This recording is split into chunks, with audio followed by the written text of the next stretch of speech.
સરદાર વલ્લભભાઈ પટેલની 150મી જન્મ જયંતિની ઉજવણીના ભાગરૂપે ભુજમાં રન ફોર યુનિટીનું આયોજન કરવામાં આવ્યું હતું. રાજ્યમંત્રી ત્રિકમભાઈ છાંગાએ લીલી ઝંડી આપીને રન ફોર યુનિટીને પ્રસ્થાન કરાવ્યું હતું. આર.ડી. વરસાણી હાઈસ્કૂલથી જ્યુબિલી સર્કલ જયનગર થઈને આર.ડી. વરસાણી ખાતે રન ફોર યુનિટીનું સમાપન થયું હતું. આધુનિક ભારતના નિર્માણમાં સરદાર વલ્લભભાઈ પટેલના યોગદાન યાદ કરાયા હતા. રાજ્યમંત્રી ત્રિકમભાઈ છાંગાએ જણાવ્યું હતું કે અંગ્રેજોએ આપેલી આઝાદીમાં ભારત અનેક ટુકડામાં વહેંચાયેલું હતું. આ સમયે સરદાર વલ્લભભાઈ પટેલે અનેક દેશી રજવાડાઓના વિલીનીકરણમાં મહત્વપૂર્ણ ભૂમિકા ભજવી હતી.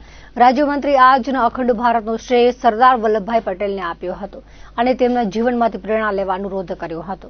આર.ડી. વરસાણી હાઈસ્કૂલ ખાતેથી રાજ્યમંત્રી ત્રિકમભાઈ છાંગા, સાંસદ વિનોદભાઈ ચાવડા, ભુજના ધારાસભ્ય કેશુભાઈ પટેલ અને Kutch collector Anand Patel run for યુનિટીને લીલી ઝંડી આપી હતી. મહાનુભાવોએ રન ફોર યુનિટીમાં સહભાગી થઈને નાગરિકોને પ્રોત્સાહિત કર્યા હતા. જય સરદારના નારાઓની ગૂંજ સાથે હજારોની સંખ્યામાં નાગરિકો રન ફોર યુનિટીમાં ઉત્સાહભેર સહભાગી બન્યા હતા.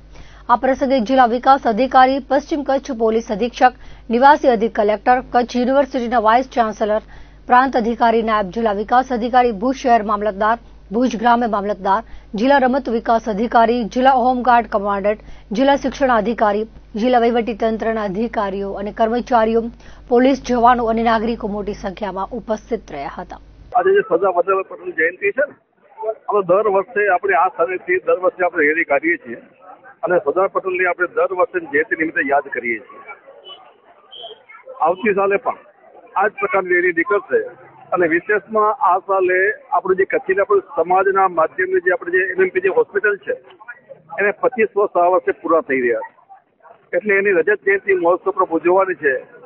અમે જે વાત થઈ તે પ્રમાણે તારીખ 7/12/2025ના રોજ આપણે એક મેગા આવી એક મહારેલી નીકળશે જે આપણે હેલ્થને જે ઉત્કર્ષ કરે એટલે હેલ્થને આરોગ્યને સંવર્ધનની જાણકારી માટે આપણે આ પ્રકારની એક મોટી એક આપણી મેરેથોન સ્ટાર્ટ થશે. અમારી ગણતરી છે લગભગ આ રેલીની અંદર 5,000 થી 7,000 માણસો જોડાય અને આપણી આરોગ્યની જાગૃતિનું અભિયાનમાં એ લોકો આપણે પાર્ટિસિપેટ કરીએ. એની સાથે સાથે આ વર્ષે તારીખ 7/12/2025ના રોજ ગાંધીધામ મુકામે પણ આવી જ એક મહારેલીનું આપણે આયોજન આ વખતે પણ કરેલું છે. પણ દર વર્ષે સરદાર પટેલને આપણે દર વર્ષે યાદ કરશું અને એની જન્મ જયંતિ નિમિત્તે આપણે દર વર્ષે અહીંથી આપણે એની મહારેલી કાઢીશું. આજનો બીજો ખાસ કોઈ કાર્યક્રમ નહોતો. અહીંથી રેલીને સ્ટાર્ટ કરી આપણે. પહેલો આપણો આજનો પ્રોગ્રામ હતો એક અમારા સરદાર પટેલના અહીંથી શરૂ કરી. પછી આની અંદર આપણે તંત્ર જોડાણું એટલે આપણું આખું collector office, DSP office, BSF બધા જ વ્યક્તિઓને ભુજની આમ જનતા પણ આજે આજની તારીખમાં જોડાણી છે.